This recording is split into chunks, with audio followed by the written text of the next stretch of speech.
Hello, everyone. Good evening. How are you? I hope we've been having a great day. It's a pleasure to have you all here. I am more than confident that more people will join us, but it would be disrespectful to keep everybody in this room waiting till that time.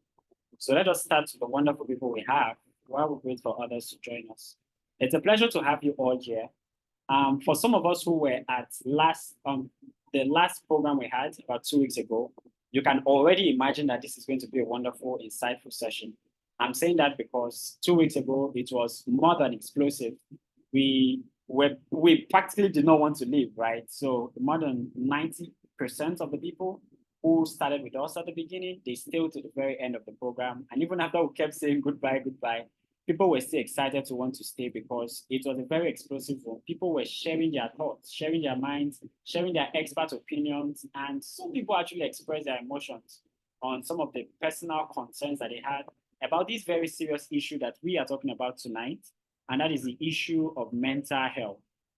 Sometimes we look at the mental health disorders, but other times we look at what you can do to make sure that you are mentally stable, that you have a richer, more meaningful life. So that is, I'm saying that because we are not only looking at the negative aspect, even though, of course, we're expressing the concerns, the serious issue that's been raised about mental health concerns, but also looking at people who want to live richer, more meaningful lives. How can they free themselves from depression? How can they free themselves from this plague of mental health disorders? It's always a very insightful session every time we're inside this room. But it is only important that I mention the facilitators of this program. As some of us may be aware, the facilitators of this program are Prime Unique Women Initiative. It is a non-governmental organization that is poised to empower women in all areas of their lives, to empower women in every angle of their lives. So from financial education to different levels of empowerment that will help people to live richer, more meaningful lives. Prime Unique Women Initiative is at the forefront of this innovation. At this point, I'd like to, and that is what they do. As a non-governmental organization, we are not for profit. Our sole aim is, okay. So our sole aim is to empower women to be able to live richer and more meaningful lives. And we do this on our own, but more important, we also do it by connecting, collaborating, partnering with relevant stakeholders who have the power to be able to amplify our voices and to give us broader platforms that we're able to do this. And I'm mentioning that so that in case you are led or you are motivated to want to support us in any way, sometimes it doesn't even have to be about money. But if you'd like to be a part of this initiative and empowering more people to, especially in this context, to be sensitized on issues surrounding mental health, how women particularly, women especially, can break away from depression, can break away from addiction, can break away from whatever plagues that they may be suffering in silence.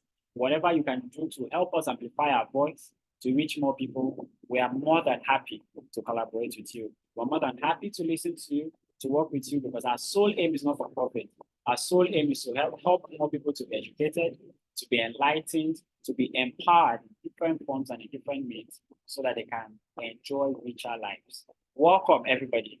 Of course, I'd like to acknowledge the presence of our president, the person of Dr. Folake Yobah.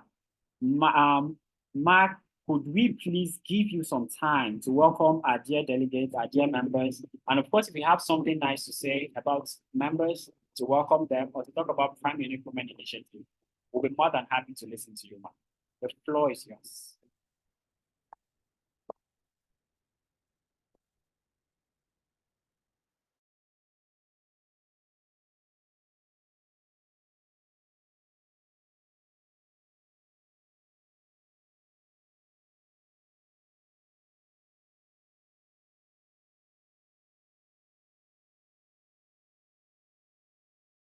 Okay.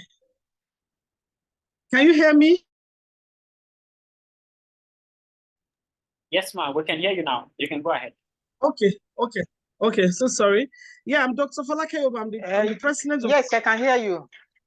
Okay, thank you. Okay, thank you.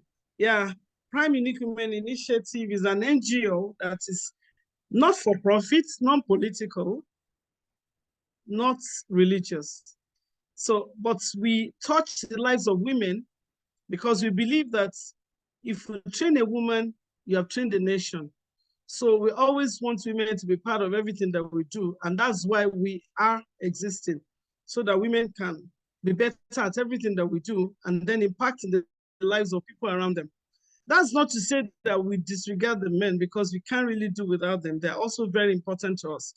But over the years, we've touched so many lives, we've been able to reach out to so many women of all classes. We are not particular about the elites. We actually touch the lives of the downtrodden. And what we do is to sensitize and educate people. We do that over and over again in Nigeria. And because we believe that travel is a form of education, we also travel all over the world with women, and then for them to see what happens in the other parts of the world. And then we can have a better nation for us to live in. And we've done quite a lot. And then we have found this program very important because the United Nations, or WHO, World Health Organization, has said, but that's their own statistics, that over 40 million Nigerians actually have mental disorders. I really don't want to believe that it's just Nigeria. Maybe this is global. But whatever it is, even if it's half of that number, it's huge. What that simply means is that if you see 4 people, one has mental challenge, then it's a big problem. And nobody or many people are not paying attention to this. And we are convinced that this could be the root of all the crises that we have. Because when people are not mentally stable, you don't expect them to do things right. And that's why we have said we are going to be talking about reaching out to people. This is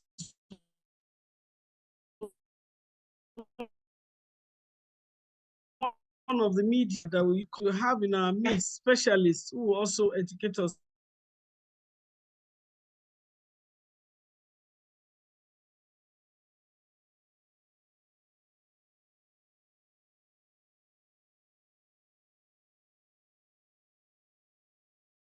So that every 2 weeks, we want to call people who can afford to join us on this platform to actually join us. And we support people as well. Right now, we bought data for some people because we believe that if you have an Android phone and you can't have data, we should be able to support you. And so we appreciate support from whosoever that would like to do this as well. Because as an NGO, it's allowed for us to solicit for support for those who will need our help. We are doing this very well. So, but we are willing to take further support from wherever it's coming from. Yes, I'm sure as we go on, many more people will join. And I just want to also appeal to all of us to be conscious of time, because that's a big problem that we have in this part of the world, which is not good for any one of us. They said African time, but we need to see how to take this away from ourselves, because time is the only thing you lose and you don't ever gain back. So we should be conscious of time. However, as you have said, Felix, we are opening the program up. And then I don't know if Barrister Nina is in the house with us here, because we have agreed she will introduce the lead speaker. Yes, ma'am. Yes, Barrister Nina, are you here? Okay, thank you so much. So we have a dependable barrister, Dr. Lila. I call her professor because she's well informed and well read. So I want to call on you now to let's listen to the lead speaker we have today. Marco, before we go into that, there's something that we have made up our minds to do. We want to listen to people who have problems, who have challenges, who need help, but we can't be rowdy about it. So if you have any question, just take note of it. By the time we are done with the paper presentation by our lead speaker, then we'll listen to you. Then, of course, we have people in the background who we call the faculty, who can always provide solutions to the challenges that we have. Then they'll be willing to help, whether in this on this platform or even outside this platform. You can always reach out to us. Thank you so much. Salina, please, let's listen to you. Thank you. Okay, thank you. Good evening, everyone. So I'm very happy to be here again. I think the last one we did was about 2 weeks ago. And you see, this issue of mental health is not something we overlook. And I'm also happy that we have Latoya Walter in our midst. She will be the lead speaker when we reached out to her through my coach, Sam Obafemi, and she quickly said yes, that she was going to do it. I was so glad that she agreed to do this for us. And she's a self-driven individual, excellent communication and relationship management abilities. She's also a graduate from University of Ilorin, and she furthered her education at the University of Lagos with a master's degree in international law and diplomacy. So Latoya relocated to United Kingdom 16 years ago, and then she made a career switch. She's a qualified psychiatric nurse, and she also graduated from the prestigious University of Manchester, United Kingdom, with a first class. So you can imagine the person we have in our midst. And she has gotten a lot of awards. She won election as the vice chair. She has taken up leadership roles, and she's very good at it. And so she also featured in the school prospectus as becoming, she served at the face of the university as the nursing profile. And her passion for inclusion and diversity is evident in everything she does. She initiated and led a project in collaboration with the Health Education England to help reduce attrition among the Black and ethnic minorities, minority nurses, and allied health professionals. So through her work as an active student, she represented her university. She also represented the student nurses on the Senate committee. So ladies and gentlemen, I want to introduce to us Latoya Walter. Latoya, please, you have the floor. Thank you very much. Hello, thank you very much. Sorry, I'm not used to people. I'm not used to listening to people talk about me. I'm sorry. So if I was giggling, I'm sorry. I was giggling. My name is, I'm sorry. My name is Latoya Walter, and I'm all that and all that. But it's all right. I'm moving next to while we're here. I'm thanking you for providing this opportunity. I'm sorry if I'm talking too fast. Can you guys tell me to slow down a little bit if you can't hear what I'm saying? But I'm going to try my best. Yeah, on the pace and space I'm going to talk on. I'm sorry.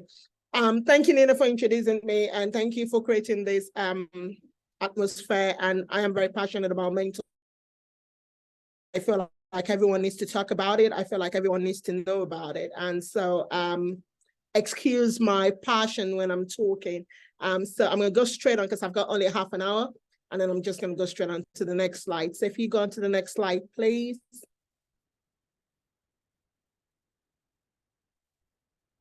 Yeah, so mental disorder definition. I know people have a lot of definition about mental health disorder. I've just brought a mental health disorder definition that I feel like is very simplified in its own way, and in terms of how people understand what actually mental disorder is. I know there's a lot of myths and facts about mental disorder, but I mean, this is the easiest I can find around, and it's just categorized by clinicians just saying there's a significant disturbance, you know, in any individual's cognition and emotional regulation or behavior.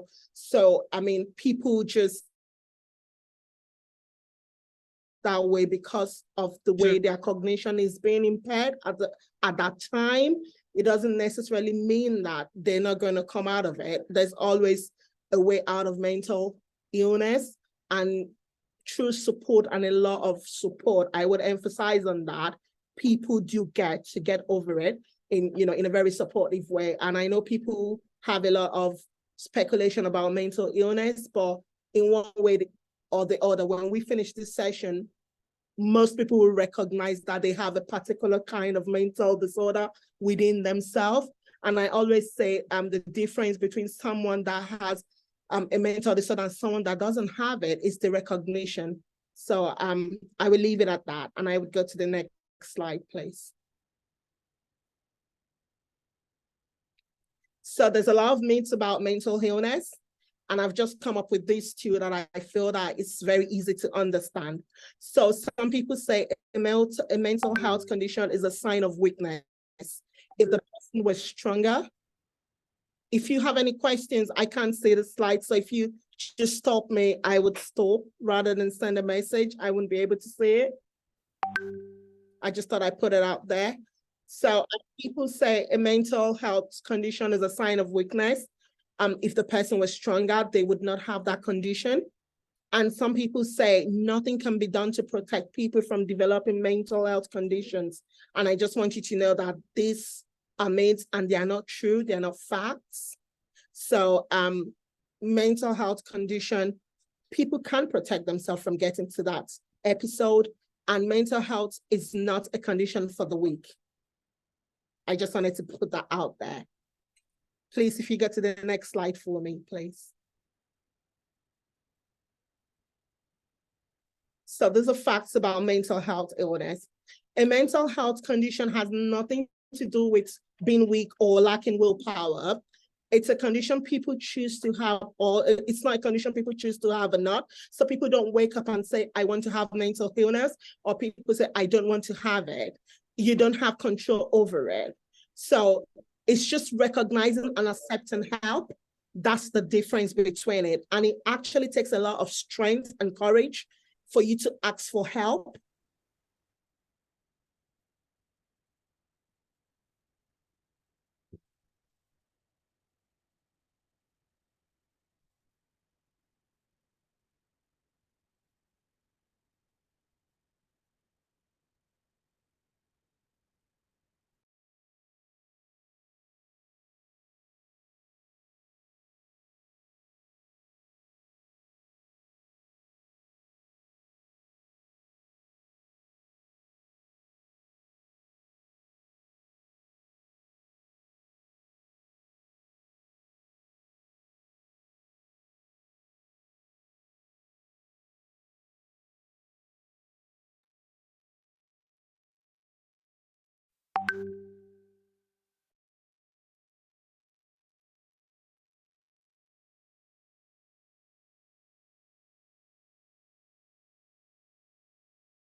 Okay, I'm sorry. I think we lost that for a bit.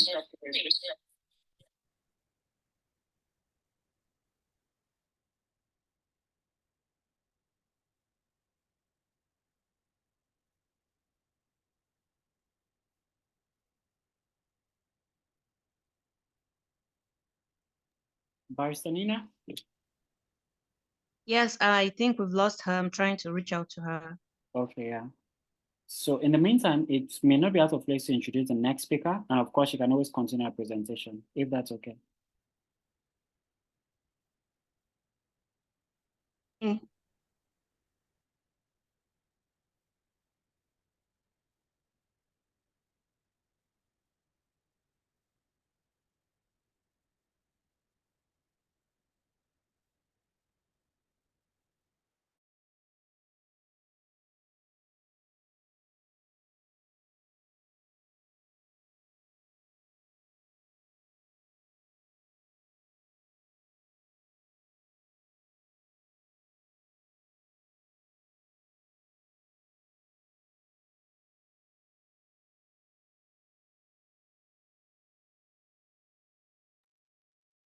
Felix. Yes, ma'am. Hello, Felix. Yes. Okay, now, while, I don't know, while Hello. waiting for Sorry, her. I was muted. I didn't even know I was muted. Okay. Yeah, so I might have to introduce Shirley-Ann while we wait for Latoya. Yeah, that's totally So fine. Shirley-Ann is a a health coach. She obtained her certification from the Institute of Integrative Nutrition in New York, where she learned innovative coaching method, business management, practical lifestyle, nutrition, functional and integrative medicine.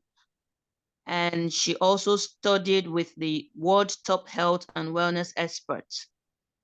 She worked with professionals from the US, from the UK, Cameroon, Nigeria, and she organized personal one-to-one health coaching programs. So in her health coaching practice, she uses holistic approach to health and wellness. So Shirley, if you are here, you can take the floor. Thank you. I am here. Good evening. Good evening. Good evening, Dr. Nina. Good evening, Doctor. Good evening, everyone. All protocols are duly observed. I didn't know I was going first. Good evening. I was just still trying to set up. All right. So tell me how this will work. Will the IT person be in charge of my slide, or I can control it from my end? How does it work, please? Yeah, so actually we can follow you along with the IT. Yeah. Like we can control your slide. Okay. Oh, okay. Let's see how that will work. Yeah, okay. You're in safe hands. Thank you so much. It's a privilege to be here.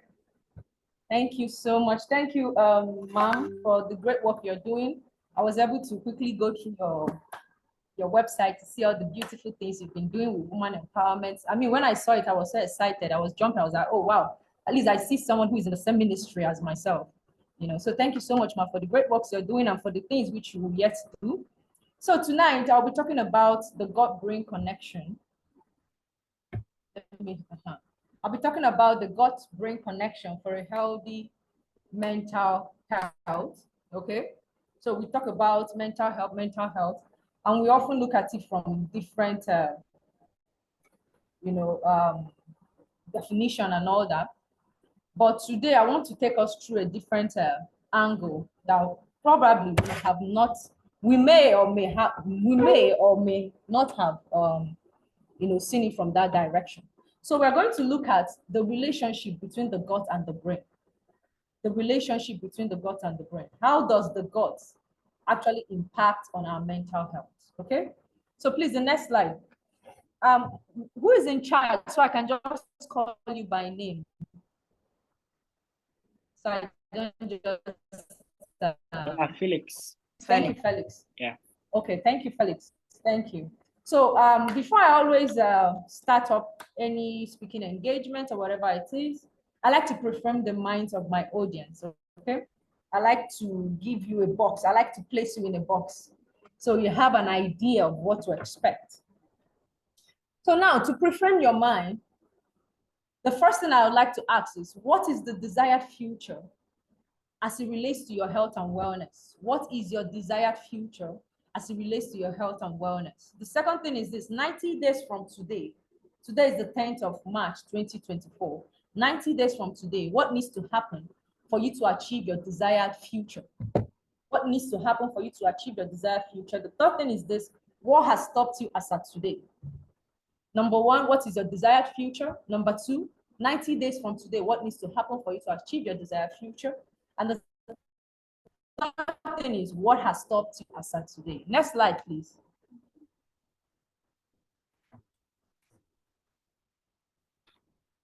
Next slide, please. So Dr. Nina already gave a brief history about me. I'm basically passionate about helping the 21st century busy professionals live 100% disease-free by making food and lifestyle changes using the holistic transformation plan and the functional medicine approach in order to build solid foundations for personal and professional productivity. So I'm all about growth, I'm all about productivity, but we can't achieve growth and productivity if we do not have a healthy mental health, or we do not have a healthy state of mind. Let me rephrase that. If you do not have a healthy state of mind, we cannot have professional or personal growth, and there will be no productivity. Okay, so I obtained my certification from the Institute for Integrative Nutrition, New York, where I learned innovating coaching methods, business management, practical lifestyle management, nutrition and nutritional sciences, functional medicine, integrative nutrition. I also explored over 100 dietary theories, including Ayurveda, gluten-free, paleo, raw food, vegan, I mean a whole lot of them, okay? So in the course of my studies, I was able to study with the world top health and wellness experts, Joshua Rosenthal, I mean a whole lot of them, a whole lot of them. The next slide, please, so I don't waste so much time on talking about myself. The next slide, please, thank you. So I've worked with busy professionals from the UK, US, Nigeria, and Cameroon, okay? So now going straight to what we have for today, mental health issues, about mental health and different types of mental health. But I want us to understand that mental health issues are invariably God's health issues. I'll repeat, mental health issues are invariably God's health issues. I mean, it is a symptom of an imbalance in the gut and not the root problems itself. And what is the gut? That's the gastrointestinal tract.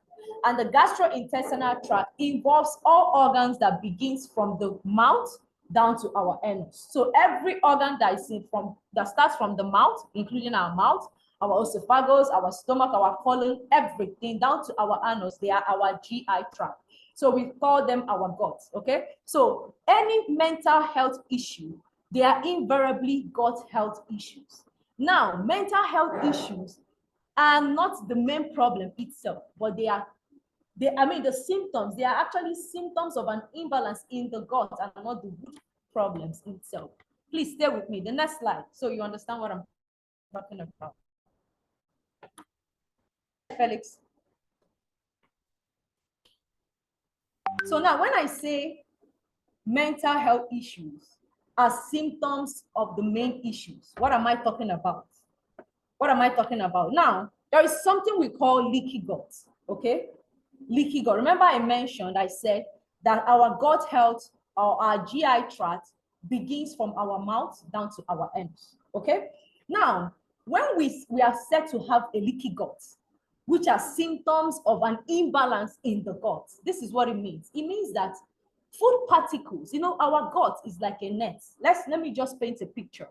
When you have a mosquito net, okay? Mosquitoes are naturally not supposed to penetrate through the net and then eventually bite us. Mosquitoes can only penetrate a net when there are openings in that net, okay? So it is only when there are openings in the net that mosquitoes can actually pass through. Now, this is what happened. When our gut, remember I'm talking about our gut, everything that begins from our mouth down to our anus. So when our GI tract is like a net, okay? It prevents food particles from entering into our bloodstream. Now, one is said to have a leaky gut, when there are holes in this net, in the gut lining. This gut lining, we are using the word net for it. There are holes in the net. There are holes in the gut lining. That is allowing food particles to enter our bloodstreams. So when these food particles actually enter our bloodstream, because there are holes in the lining, there are holes in the net, it wreaks all kinds of havoc on our bodies. So once the air begins to attack you, causing a huge rise in inflammation. So what are the signs? Remember what I said earlier? I said mental health issues are actually a sign of an imbalance in the gut. Now, what are 9 signs that you have a leaky gut? We have the issues with the bone, the digestive system, the hormones, the immune system, and all that. But our focus today is on the brain. If you can see my slide, you see after the bone, you see the next thing there, the brain. The brain is showing anxiety, depression, and brain fog. These are issues, these are mental health issues, okay? And these mental health issues actually happen in the brain. And now, from what I just explained to you, I'm trying to let you know that this occurs when there is an imbalance in your gut lining. Meaning that your gut lining is leaking. Your gut lining has opening in them that are allowing food particles to actually seep into your bloodstream. Please stay with me. The next slide. As we go along the line, you understand better. The next slide, Felix. Thank you. So now, what is the gut-brain relationship? The gut-brain relationship. Remember that it is all in the brain. All mental health issues occur in the brain. All mental health issues occur in the brain. The gut and the brain, please listen carefully. The gut and the brain are in a bidirectional relationship, okay? This means signals pass both ways between your digestive system and your central nervous system, meaning what affects your brain, vice versa. Remember, we're talking about mental health problems. So I'm trying to let us know that all mental health problems occur in the brain. Now, what is the relationship between the gut and the brain? Now, I'm bringing to understanding that signals pass both ways between your digestive system and your central nervous system. This means whatever affects your gut is your GI tract that begins from your mouth down to your anus. Whatever affects any organ in these areas also affects your brain. That is what I'm saying.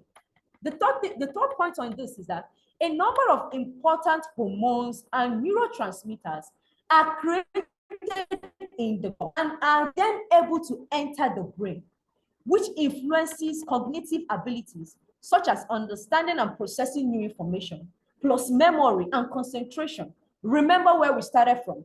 All mental health issues occur in the brain. So I'm trying to draw a picture of the relationship your digestive system has with your brain that might actually impact positively or negatively on your mental health. Okay, so this means a well-functioning gut, a well-functioning GI tract, a well-functioning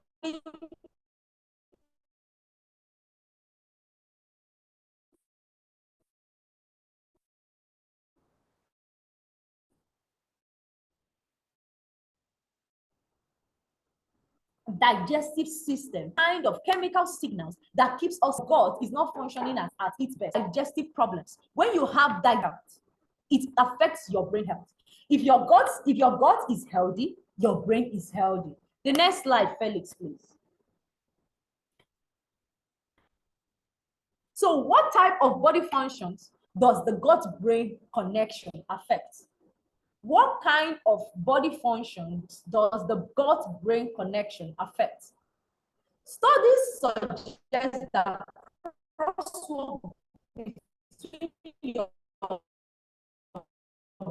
and the brain may influence your hunger and satiety, food sensitivities and injection, metabolism. Now, this is where I'm coming to.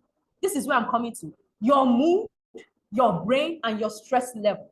We have, you see this list, the mood, the brain, the stress level, and the cognitive function. They're actually highlighted in yellow. It shows that these are issues with our brain. Remember, all mental health issues are brain issues, okay? So what is the relationship? It's telling us what type of body function does the gut-brain connection affect? It affects your mood. If you have a leaky gut, if your gut is sick, okay, if you're sick in your stomach, just like you say, hey, I have a bad feeling, or I have my gut feeling. If your gut feeling is healthy, your brain is healthy.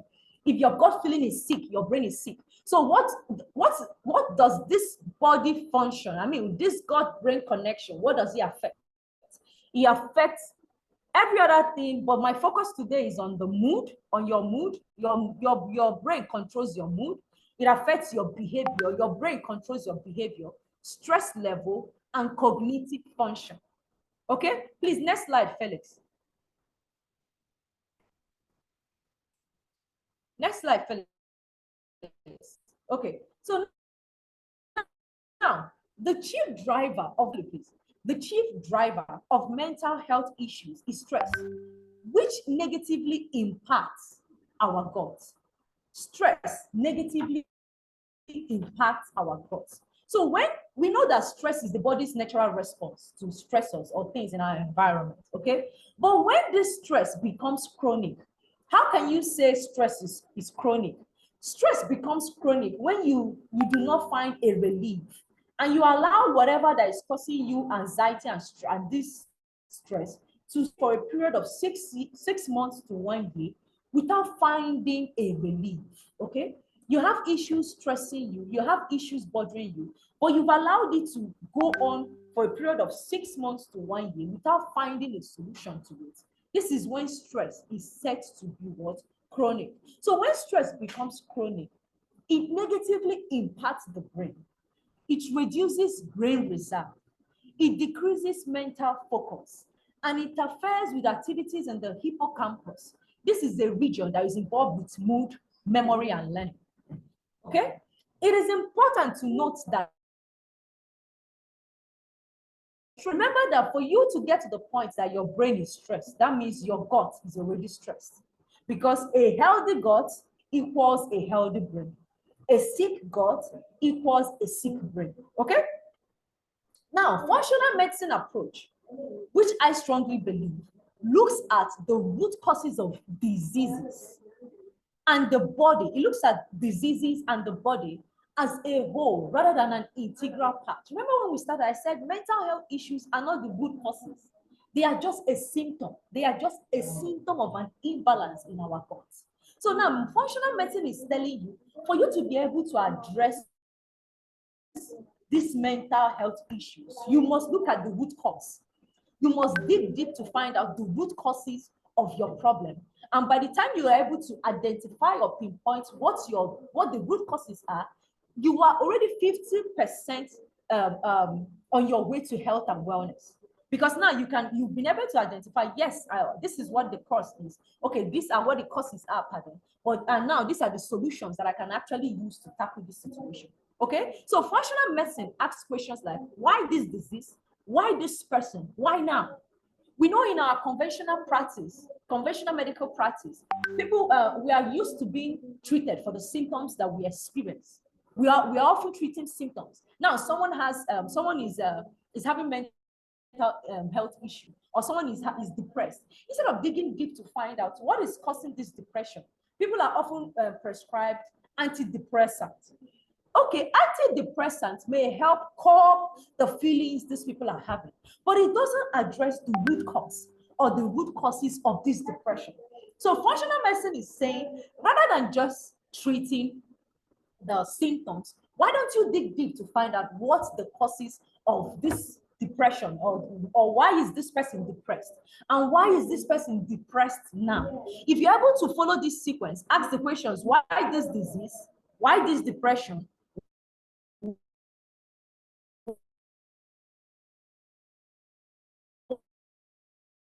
Why Amaka? And why is it happening to Amaka now?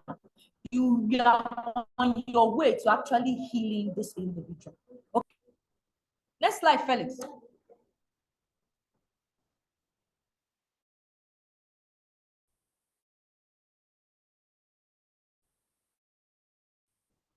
Felix, put me on the next slide.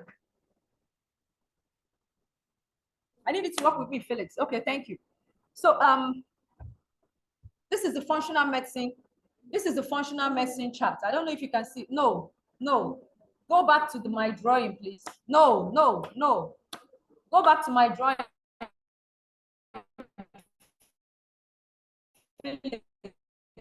Okay, give me a minute, please.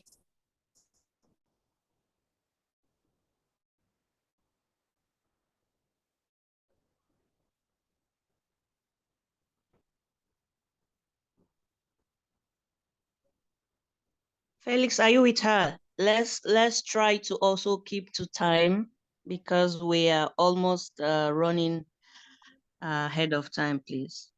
The speakers also, please. Thank you.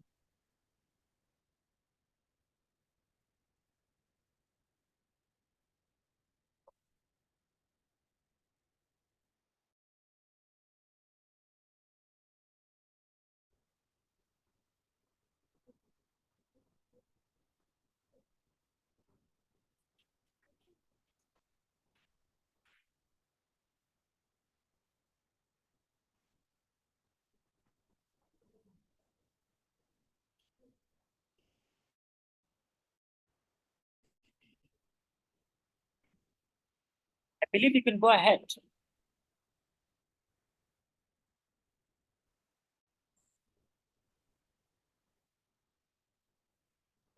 Okay, but I can't see my screen properly. Okay, clear. Please, let's go ahead, please. Let's go ahead. I can't see my screen, unfortunately.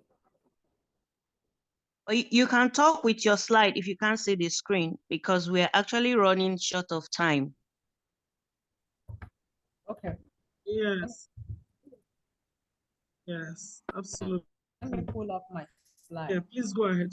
Yes. A minute, please. Let me pull up my slide. All right. Just give me a minute, please.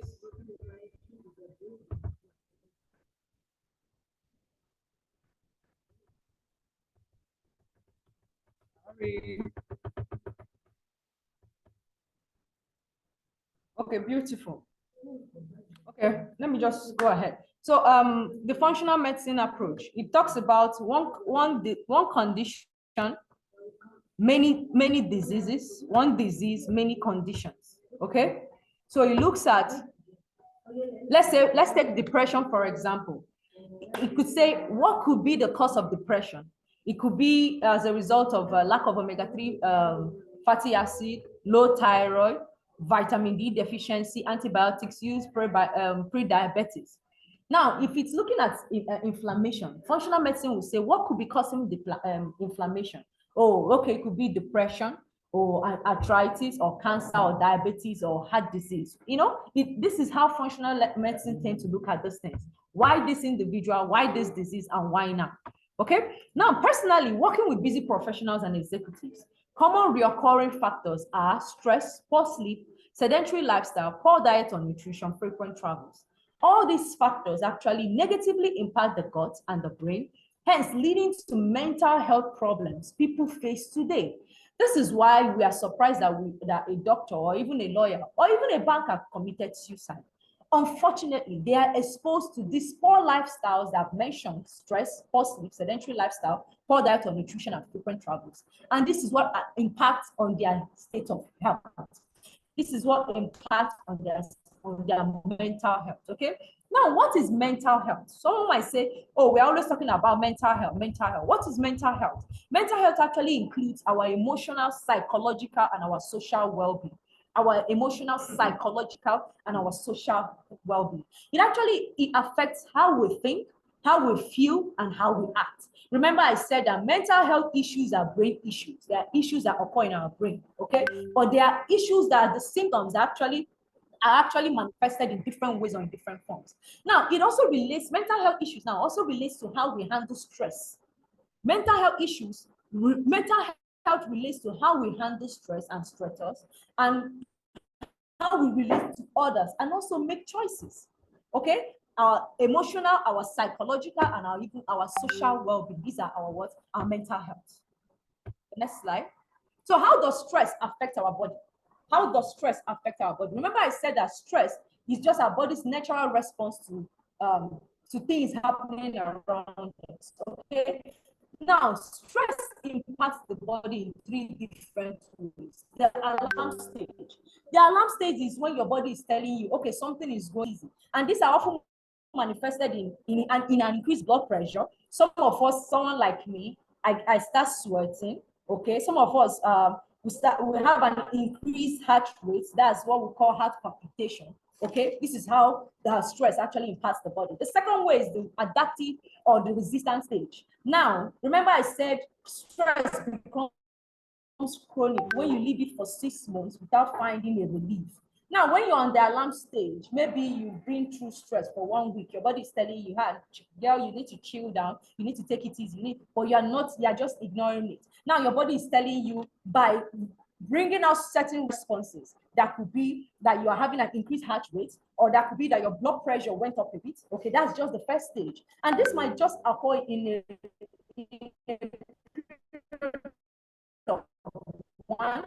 one week to 1 month. Okay, now you are still on it, you are not providing relief. Goes to the second stage, which is called the adaptive or the resistance stage. Now, after the initial stress response, your body attempts to return to a stable state. But when the stress reactions are too strong or they are triggered too often, meaning you're not finding enough relief, you're not giving your body enough time to relax and cool off. Okay, now certain things begin to come up. This is where you have issues of depression. This is when you're angry, you're lethargic, you lack energy, you lack sleep. It begins to affect your sleep. It begins to affect your nutrition. Okay, this is when your ankles and your joints, they begin to ache.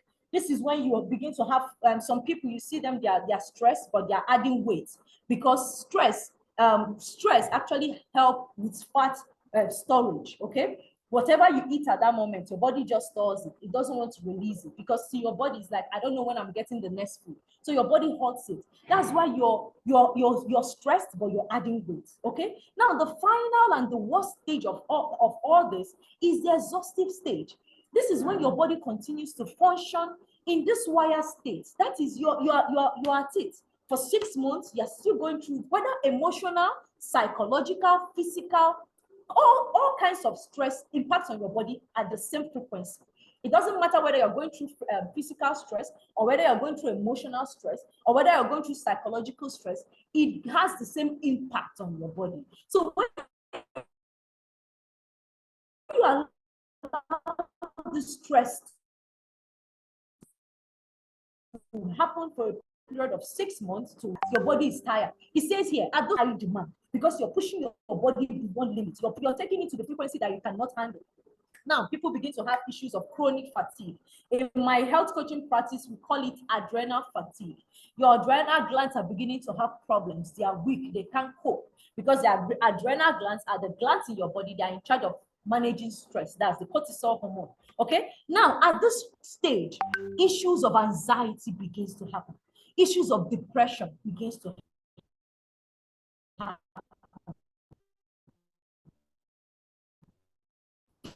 This is when people's mental health are beginning to be affected.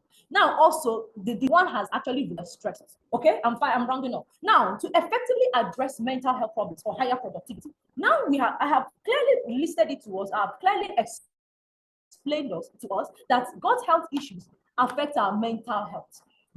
Your gut and the brain, just like I mentioned earlier, are in a bi-directional relationship.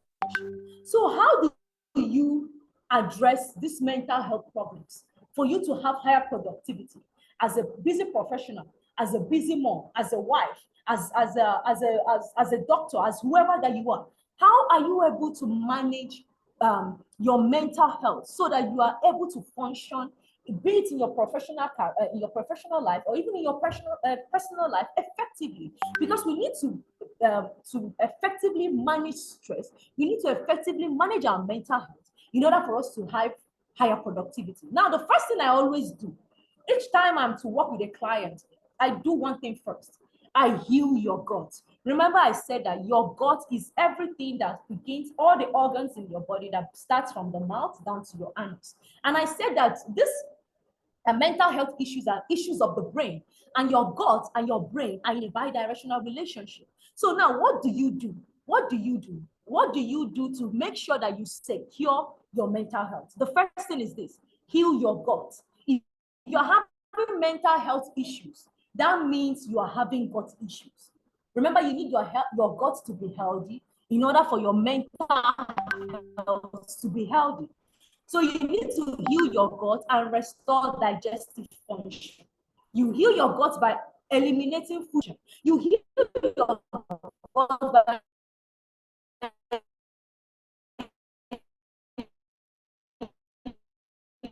eliminating all this.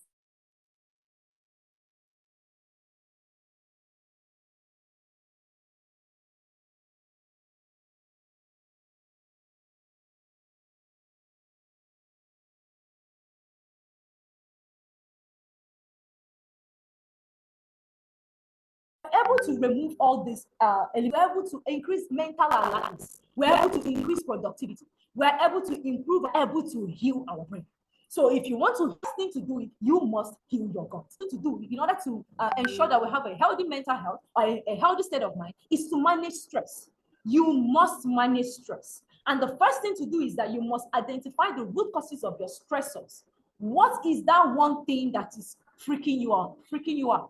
What is that one thing that is making you go haywire? You must identify the root causes of your stressors and then find ways to manage it. I like to tell people that I always like to use the bioindividuality rule of one man's meat is another man's poison. Now, when I'm working with people or when I'm ever talking to people about anything, I always tell them, identify what works for you.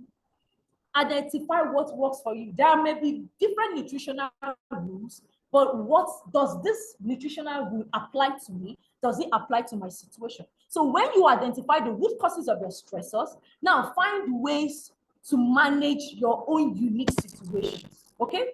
The second thing on this, I'm already rounding up, is to prioritize self-care. Prioritize self-care by using simple measures. We don't need to break the bank. By taking hot baths, by journaling, by decluttering your environment, by meditating, by massage, light exercises. Experiment with these things and find out which one helps your situation, okay? Aim to sleep 7 to 9 hours at night. Sleep is very important because the stress hormone, remember I said it is stress that negatively impacts on our mental health. The stress hormone is more active at night. So if you are awake at night and you're not even sleeping, you do not give your body rest. You do not give your body break. So how can your body recover? How can you rejuvenate? So we must make it a priority to make sure that we sleep 7 to 9 hours every night. Situation whereby we cannot catch our 7 to 9 hours in the night, make sure to nap between 5 to 20 or 30 minutes during the day. That way you are able to give your body a break to recover. So poor night time of sleep disrupts our hunger cues. Have you ever noticed that each time you do not have a good night's sleep, that when you wake up in the morning, I mean, you're feeling like someone who is having a hangover. I mean, your hunger hormone things, you're looking for sugar, you're looking for sugary foods, okay, that will help up your energy level. So when you engage in frequent poor nighttime sleep, okay, or when you do not have good sleep at night, your body begins to crave high palatable foods. So these high palatable foods are actually foods that are high in salt, they are high in sugar, they are high in empty calories. And this continues this vicious circle of digestive problems, which continuously leads us to a broken brain. A broken gut leads to a broken brain, okay? I hope I'm not too fast. I'm sorry, I'm trying to rush because of the time.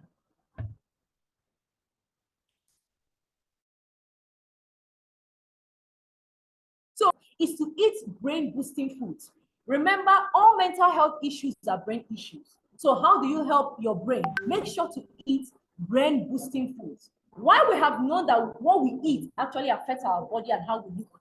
Scientists continue to uncover evidences that what we eat plays a huge role in the health of our brains. Yes, when it comes to staying mentally sharp and focused, eating plenty of brain boosting foods matter, especially for our gray areas. This simply implies that what we eat, everything we eat, affects our mood, affects our thinking, and affects our behavior. So if you want to have continuous, if you want to be continual, to have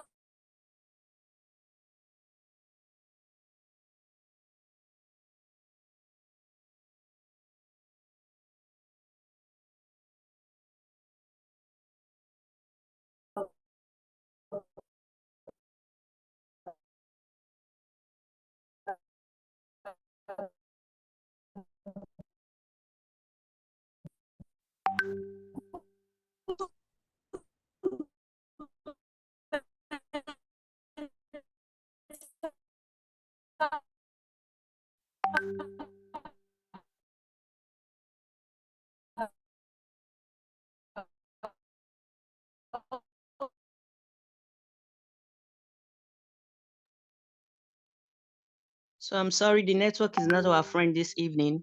So I don't know, Felix, if we can go back to Latoya and then call back Shirley at the end of the meeting to continue her summary. What do you think?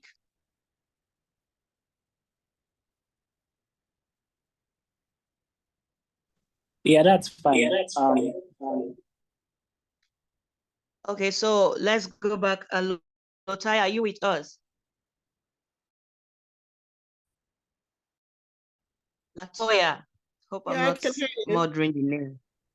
Okay, please, are you with us? Sorry about that network issue and all that.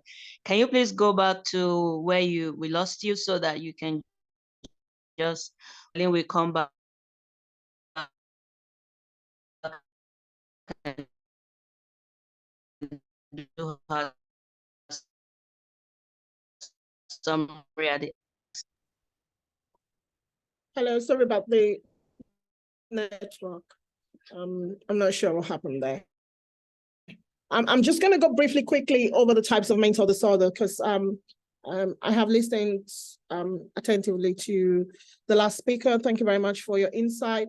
I was just going to say that I know a lot of people mainly just talk about depression as a mental health disorder, and there are different types of mental health disorder that people don't actually know about or talk about. So I'm just going to go through that briefly. I'm just being very cautious about time and everything. We've got different types of mental health disorders. We've got the anxiety disorder. We've got the bipolar disorder. Depression is one which everyone kind of knows. We've got the attention deficit hyperactive disorder. We've got post-traumatic stress disorder, and then we've got obsessive compulsive disorder, the OCD. And I don't know if time will permit me, but I would go over just very briefly what they mean and how they affect some others that you can actually get from bipolar affective disorder, and the different ways you can recognize that in people, and the different presentation that people have. And also, I know depression, a lot of people are big on depression. That's mostly the kind of mental health disorder people know because it deals with your mood stability and everything. But there are various reasons why people go through depression. Lifestyle is one of them. Food, like my other speaker said, is one of them. And also just the way people, even your social life is one of them. And I know everyone is big on depression, but like she said, there's a root cause. And so people don't know about the root cause. And so they just categorize every kind of disorder as depression. Every kind of disorder isn't depression. People going through different depression. I know there's attention deficit hyperactive disorder, which is the ADHD. I grew up in Nigeria, and I know that people have that. And you see your grandpas and your grandma says, oh, you're too forward, or you can't stay still. There is actually a disorder called that. It's the ADHD, and people don't actually know about it. And we find it a lot in teenagers and younger kids. And actually, people don't know about it. And so you kind of label that child, and that person isn't getting the right help that they need to get. So I think if there's anything anyone is taking away from here today, is that depression is not the only kind of disorder. We need to understand the different kind of disorders so that we know the presentation the person that has that disorder is presenting to us. Otherwise, we don't know how to help them. So, obsessive compulsive disorder, OCD, is something else. I grew up in Nigeria, and I know that you see people clean every time, and then you say, oh, they are Mrs. Clean. There is actually obsessive compulsive disorder, OCD, where people have a particular way they do things. When they put something somewhere, they want to get it that way. When they're upset that you don't put it that way, you're like, what's wrong with you? It is actually a disorder. And that's why I said at the end of today, people would recognize that. Some people recognize that they have one particular kind of disorder or the other. I've got OCD. You've got to put things the way I put it. You've got to place it the way I place it. You don't put it that way, I'm going mad. I can't help it. It's just the kind of disorder that I live with. It doesn't stop my life from going anywhere I want to go to. You just have to understand how I live. So how do I manage it? I don't usually like living with people. If you don't understand me, don't come for me. Don't come near my things. Leave it the way I put it there. Because if you don't understand it, it affects me. And like my other speaker said, it affects my guts. I don't want to eat. I don't want to do anything. You've spoiled the way I've put my things there. It affects me mentally. It affects me psychologically. It affects every part of me. So people actually live with different disorder. You just need to recognize what disorder you're living with, and you need to know how to manage it. I think I'm going to stop here because of time. If anyone has questions, please feel free to get my email contact from Nina, and you can email me or just ask in the chat. So I'm going to stop my slide here. Thank you. Thank you very much. Even when we are beginning to enjoy the whole thing and you're going off, but I think it's because of the time. So if you have any question, please, I'll give you her email, and she'll be here a little bit more just to answer the question if she does not mind. And we'll go next to Blessing. Blessing, I don't know if you're ready. You just have 15-20 minutes. And so let's do this. So Blessing, I'm going to read Blessing's profile a little bit. And so we go to the main thing. Blessing is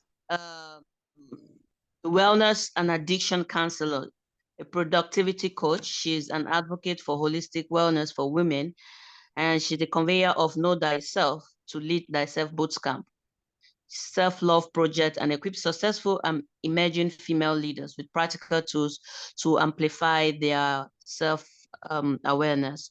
So Blessing, it is up to you. Thank you. Thank you so much, Dr. Nina. Good evening, everybody. Good evening. It's Mother's Day, and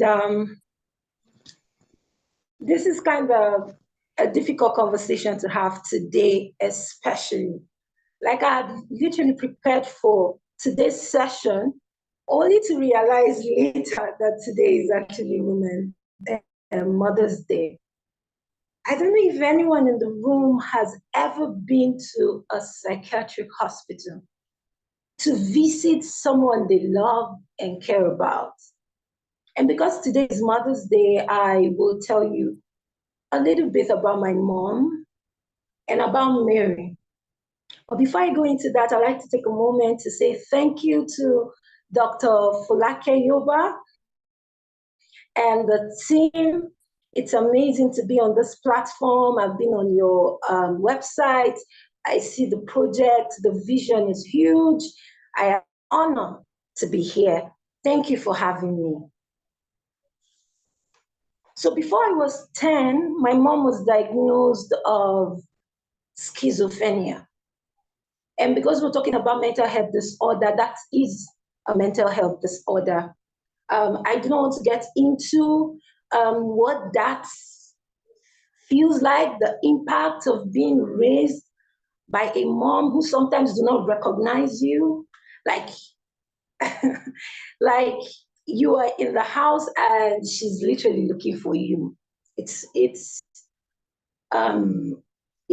hard to talk about it and not get emotional. But before I was 10, mom was diagnosed of schizophrenia, and that meant frequent visits to the psychiatric hospital. And in one of those visits to the psychiatric hospital, I met Mary. And Mary was a beautiful young lady, intelligent, successful business lady. And I was wondering, like, why are you here? And what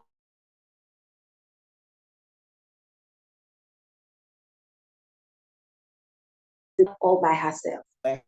And that's something you see a lot in the psychiatric hospital. Many family members, it's like they just abandon you there. And it's not always a beautiful sight to see. So when we go there, we just take the time to see one or two people before we leave.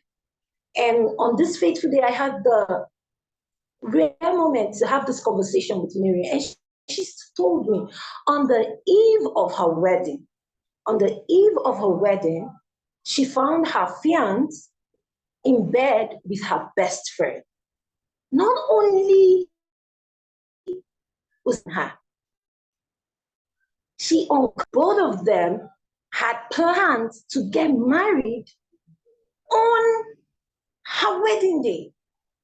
So apparently, Mary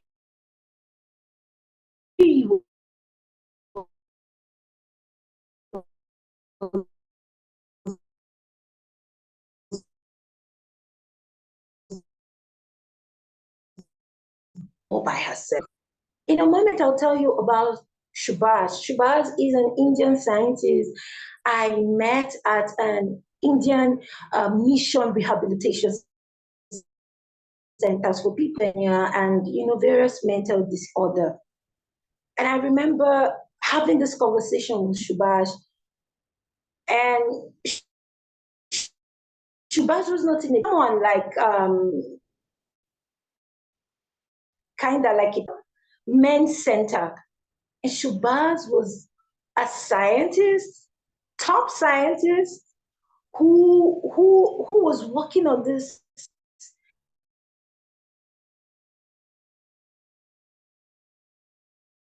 experiment. Was Shubhas lost that, he didn't come out of it. The landed at that rehabilitation member was taken care of course, by the rehabilitation center, battling for his sanity. And then there's my mom, strong, beautiful, career woman in the petrochemical in my new growing up, right? And then one fine day she went to work, and at the canteen of binary, she was seen packing leftovers of food and, you know, putting them on her head. And from work to the psychiatric hospital, and then to the psychiatric hospital, mom never made her way back to work. She had to resign on her sickbed. Today, I'd like to invite everyone listening to me to take off your mask. And I'm hoping that you would be able to answer, how are you doing really? I know when we say, how are you, fine is like the answer we give, but how are you really? Are you one rejection, one disaster, one disappointment, one betrayal away from a mental health breakdown? Take off your mask. And it took me a while to understand that for my mom, work was a mask. Religion became a mask because she would be so involved in church activity and all those things. They were masks that she had built to hide real pain that she had endured right from her childhood into her adult life. Things I would not want to get into because of our time.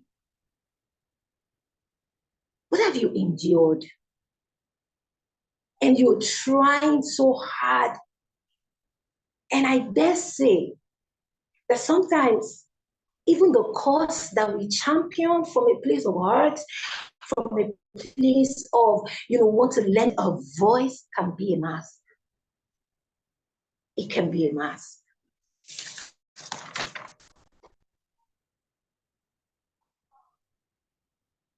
(2023) data I found on Google suggests that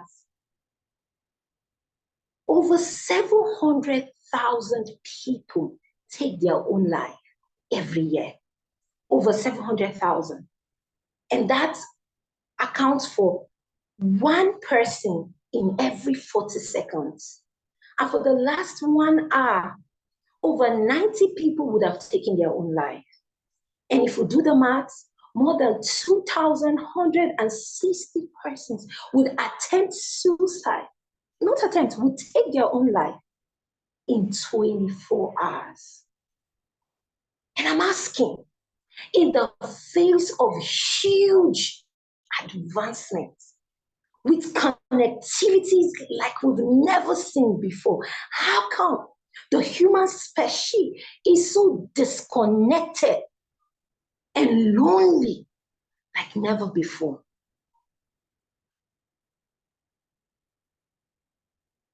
What are we doing wrong? What actions, what inactions are putting us on a distress level?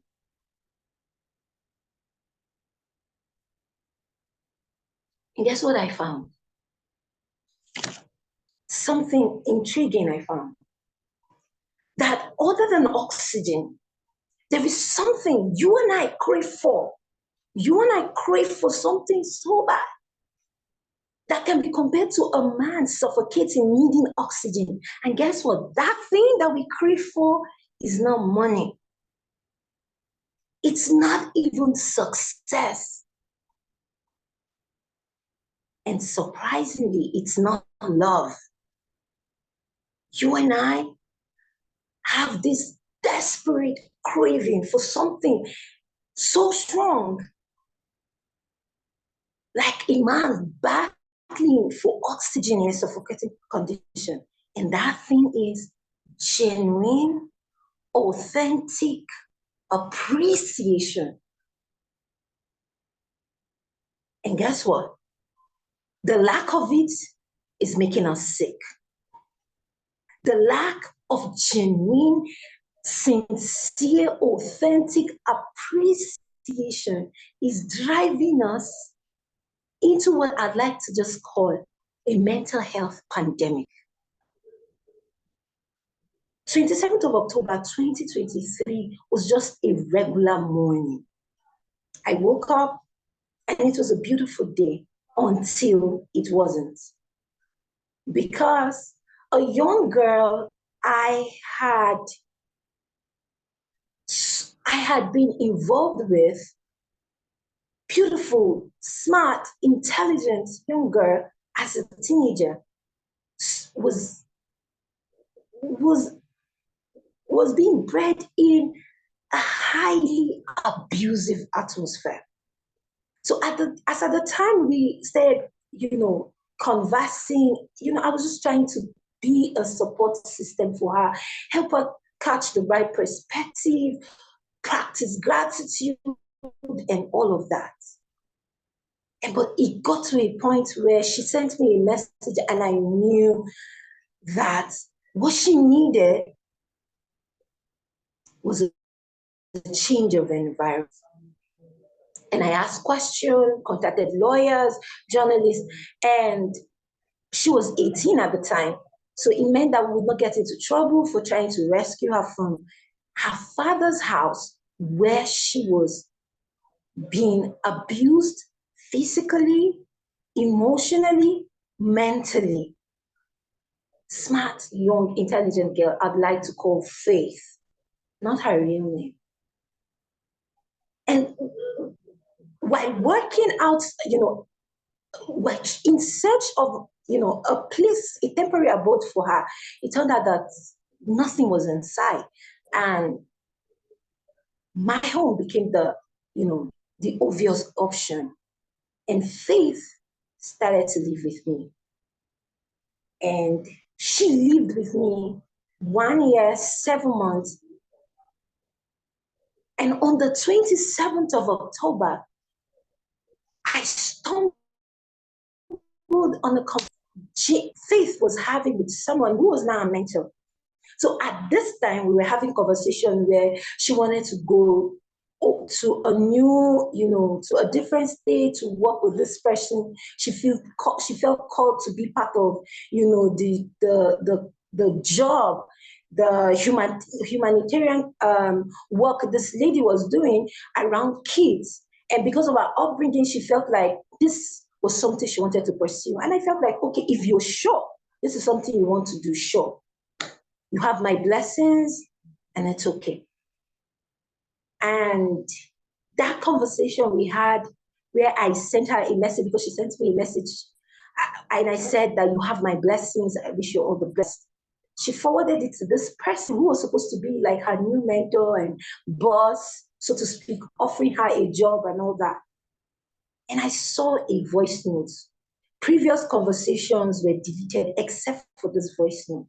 And that instinct, this is something you need to listen to. And I was able to listen to that voice note. And that voice note would send me to a state where I'd never imagined I'd be. Because I heard the voice of a total stranger call me a narcissist, call me a devil. Like, I was shaking listening to that voice. Like, how ungrateful can a human being be, right? And I played the voice note to her. And her defense was, it wasn't me. I didn't say anything bad about you. I went to her. I told her how I felt unfulfilled. I wanted to work with kids. And in her defense, she felt that lady was just talking based off her own past experience. And it had nothing to do with what she said. And I remember asking her, I'm like, this person has never met me before. She wouldn't even know I existed if not that she met you. And she perceives me as a devil.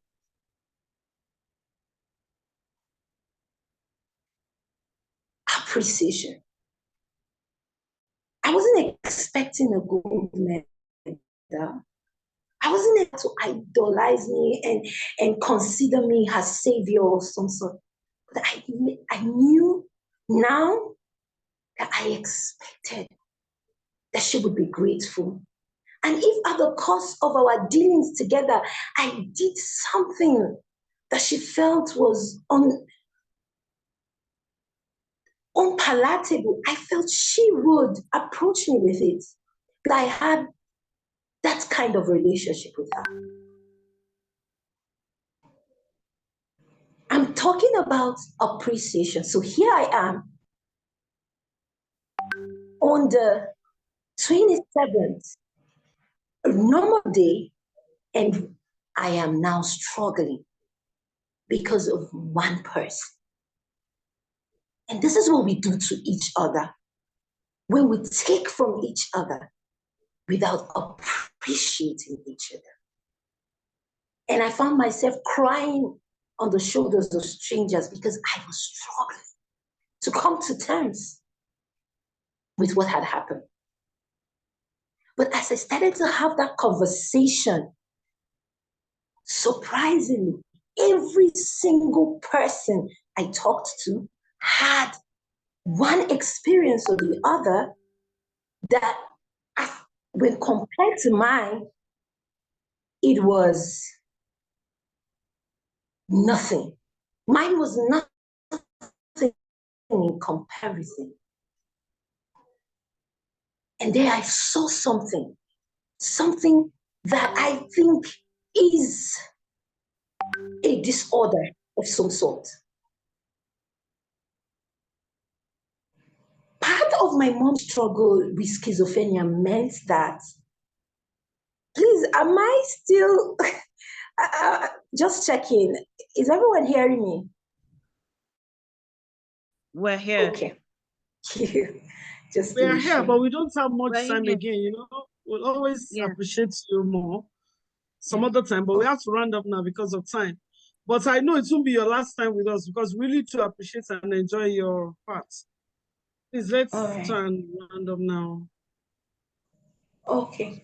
Thank you so much for having me.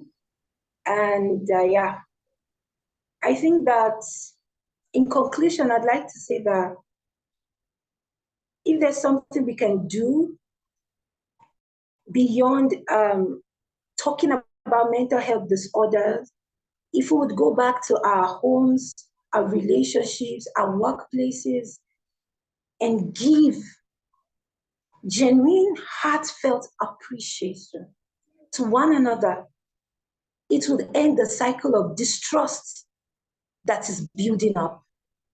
Because when you're hurt, you tend to be closer and you build walls. And it's those walls that alienate us and stops us from getting the help that we need when life happens. Thank you so much for having me.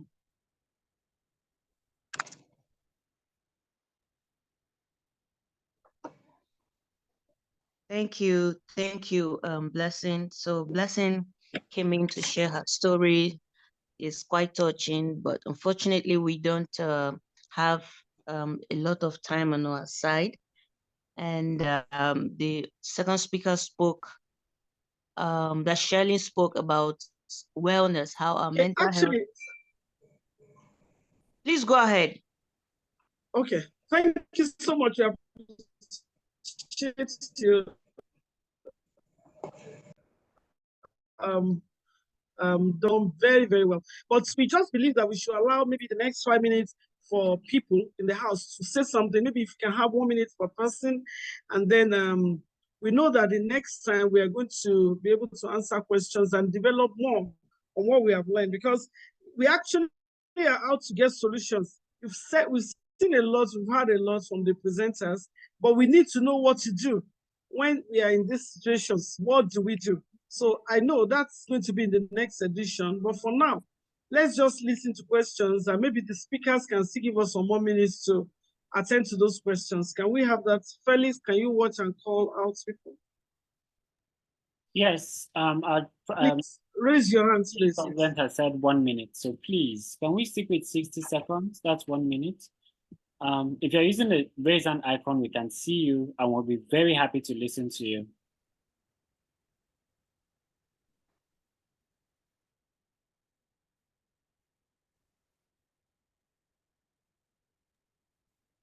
Hello? Yes, you can go ahead. We can hear you. 60 seconds.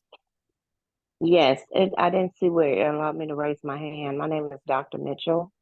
I've enjoyed all of the speakers, and I appreciate the visionary, Dr. Folake, for the efforts and the results that we are seeing. We're seeing results.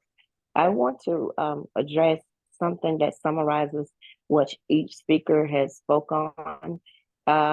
It is identifying what the root cause is. We can identify what the problem is, but we need to get down to a point where how do we get to the root cause that causes the different disorders, the different problems that may cause bad healthy eating.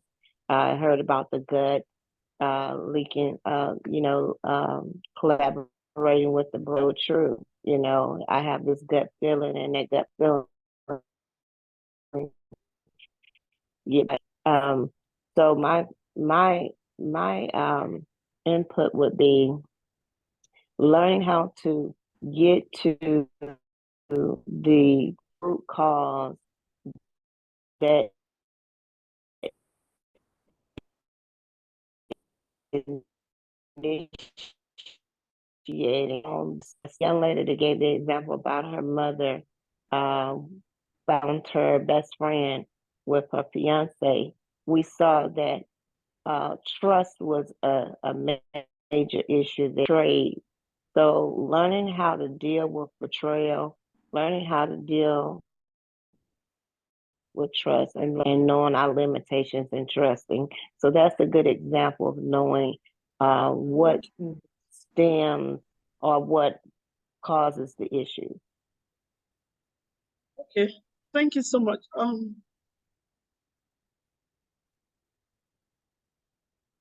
Felix, can you hear me?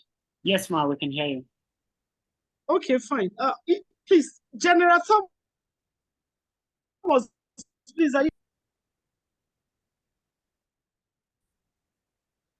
words of encouragement as well from people who would have, in the course of their careers, they've been through a lot, they would be able to say something. And she also retired from the Nigerian Army as a nurse. She served as a nurse in the Nigerian Army for 35 years. She's in the house with us here. General Thomas, are you in?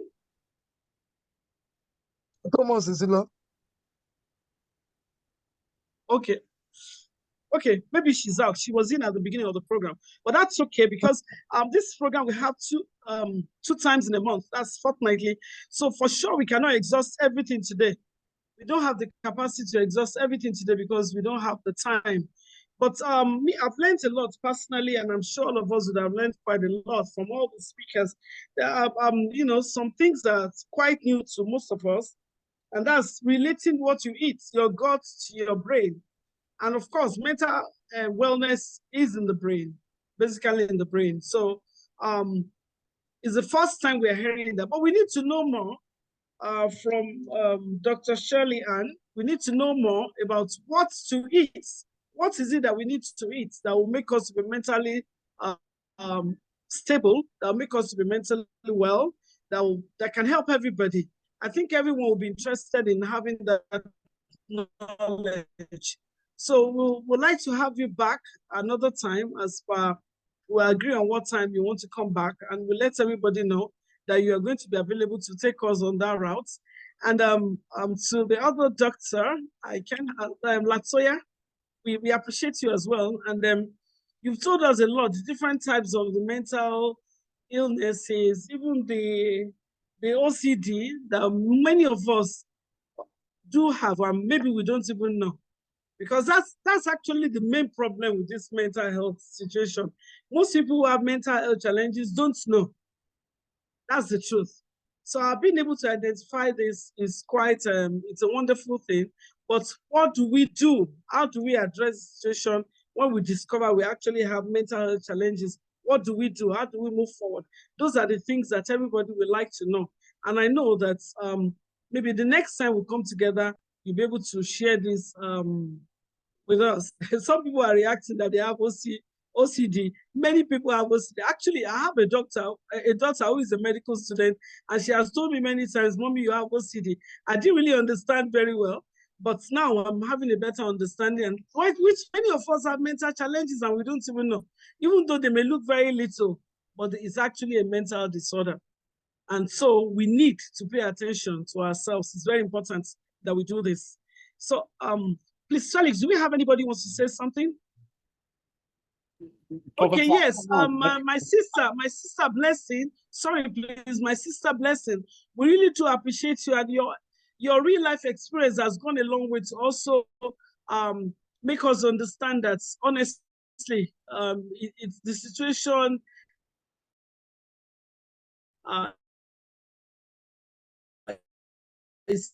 Anyone shared your experience, and we do appreciate the experiences you've given us, both yourself and from the other person.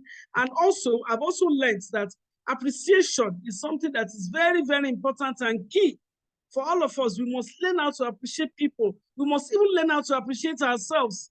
When we have appreciation, it will reduce whatever challenges we are likely to have mentally. When people look down on themselves, they think it's all over. At that point, they want to commit suicide. They want to do some other things. So, highlight for us. And we look forward to having you again too, so that maybe you have solutions to give us, suggestions for us, so that all of us can also learn and benefit from this. And everybody has done marvelously well. But we are not shutting down for now. We still have some more minutes. If anybody has a comment or question, please, Felix, call on another person. Let's listen to him or her. Okay, ma'am. Thank you so much. So Professor Adeogun left a message in the chat. There's a need to talk about hereditary possibility. All the factors mentioned are pertinent and brilliantly presented. So I believe that is something that we're going to give very good attention to in subsequent sessions. We'll talk about the hereditary causes of some of these mental illnesses, and of course, what individuals can do. We really appreciate your feedback, Prof. We appreciate the feedback you gave us the last time, and we appreciate this one as well. So let's look forward to that for future programs. Anybody else that would like to take advantage of the 60 seconds to tell us something? Anyone? Thank you, ma'am, for having me. You know, I was actually, can you hear me? I was actually going to talk about the kind of foods to eat, what to do, but unfortunately I got caught up. So probably in the next section, I will talk more on that. Yes, I actually have it in this slide, but of course there is no time. So in the next section, I will talk more about that. Thank you, ma'am. Okay, thank you so much. Felix, any other? Yes, Madam Grace has something to say. Grace Stanley, please go ahead. Okay. Yeah, good evening, House. I just want to say a very big thank you to Dr. Mrs. Yobah for this powerful session that she has been able to put on. In fact, I've benefited a lot. And most of the things that they discussed about, in fact, I would have been depressed, I've been anxious, going through a lot of illness. This thing, I've been able to know that all this happened because of the GI, the gut-brain disorder. So I actually love to be part of it and know the solutions. What can I be able to do so that I can come out of it? I actually appreciate all the doctors, all the experiences and everything. I say thank you all for this powerful session. I appreciate, please. Thank you so much, our beautiful sister. We appreciate your observation. Just continue to join us. Lots of things are available. I'm sure we have enough that will help all of us. And let's invite our friends and family members to join as well, because you never can tell when somebody will be benefiting something that will be a game changer in his or her life. we are really disturbed because of the number of people who have mental health challenges, and we cannot just fold our hands and believe everything will be well. So let's do our bits, even if it's little. They say little drops of water make a mighty ocean. Definitely our parts will make a difference in some people's lives. And then also, when we learn anything new, let us share with our friends. So let us keep knowledge to ourselves, because we need to be our brother's keepers. Okay, Felix. Yeah. Dr. Thank you. Thank you. May I just say something, please? Another thing is that maybe subsequently, when this is being organized, can we just have a little time so that we can be able to invite others? Like, as you're talking now, and I know of 1 or 2 persons I could have invited, but because I saw that this thing was very short, I wasn't able to again. So let's just drop maybe the invite a bit earlier so that we can be able to have invite others to participate, please. Yes, Thank you very much. I wish to say this. Thank you very much. I wish to say this. Every 2 weeks, we have this program the same time, and it's still the same link. Okay. So in case you do not get the invite in good time, use the same one. It's still the same link and same time, 2 times in a month. That's every other Sunday from 7 p.m. But we want to keep it to 1.5 hours so that people don't get bored, and we can also attend to preparations on Monday. So that's why we are sort of in a hurry. Okay. Thank you very much. I appreciate you all. Thank you. Thank you very much. Thank you. Madam Lola, any more comments? For us? My name is Lola Roy, and I was invited by one of the guests. I want to first of all say thank you for this meeting. It really impacted my life personally.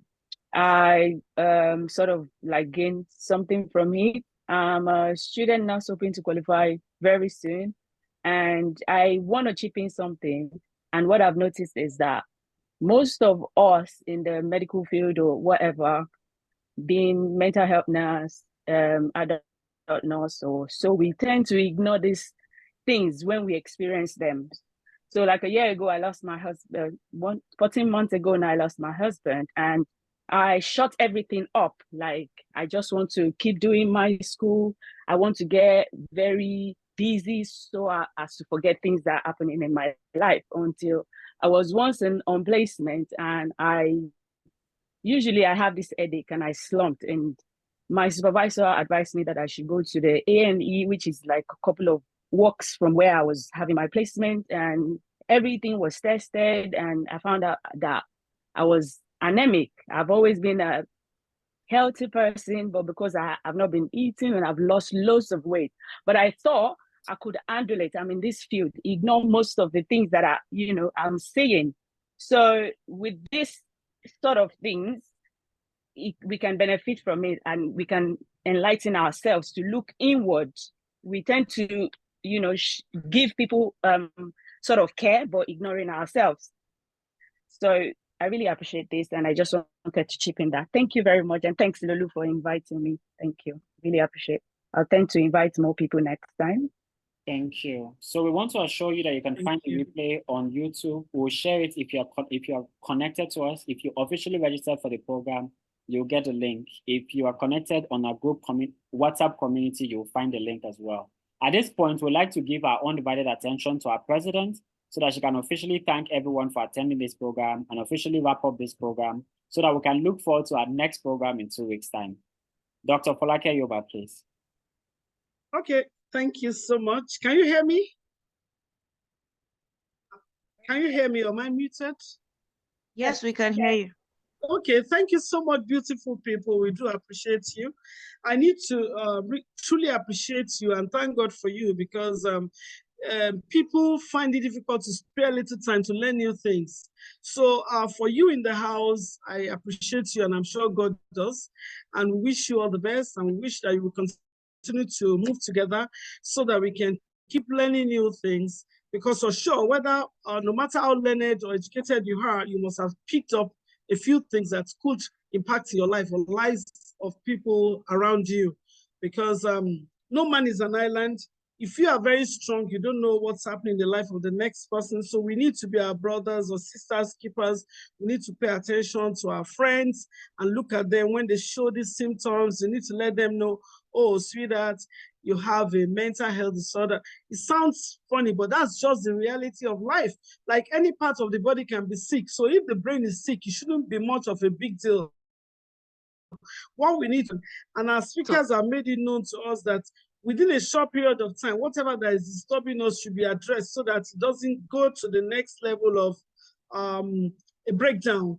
And then we know that we can actually find solutions to every.